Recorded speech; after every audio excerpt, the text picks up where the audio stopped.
Alright everybody, just gonna make a quick little video on our last AQ40 raid. Kinda goes over some of the stuff that we can improve upon. So, to start it off, I got our scare fight right here to go over. Really just wanted to go over on interrupts. A couple blasts, there's the first one. And right about now is the second. Now if you see on my raid frames, 2 blasts back to back like that really messed up a lot of people. Now, if that was it by itself, you'll probably live through it and wouldn't be too much of an issue. But you'll see what happens next is where things get a little bit hairier. Boom. Right there, Joker gets MC'd. So if you're using DBM and you got your raid frame set up properly, that will pop up instantaneously to let you know that that target's been mind controlled. Now, unfortunately, LBW gets ganked right quick by Joker. Now, LBW probably could have lived if we had interrupted those arcane blasts. Also could have lived if we had CC'd Joker a little bit quicker. So, ideally, you want to be interrupting and MCing, or sheeping the MC target right away. But at least one of those going properly would have saved LBW's life right there. Going on the next clip, we got our Sartura pull. Now, pull was scuffed. There's no denying that.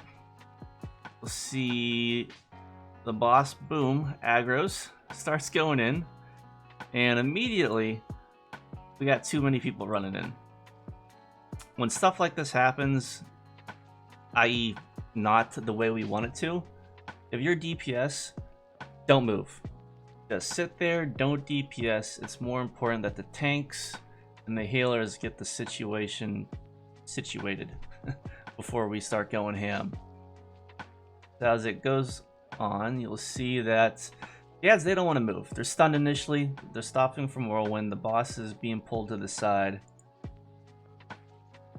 After the stun goes off, a bunch of knockbacks, the ads start going away. So they're not clumped up anymore. That's good. But really, we still should have been given them more time. As you'll see, okay, spin, spin, spin. And my dumbass dies right quick. And wasn't the only one. It fucked up a lot of people.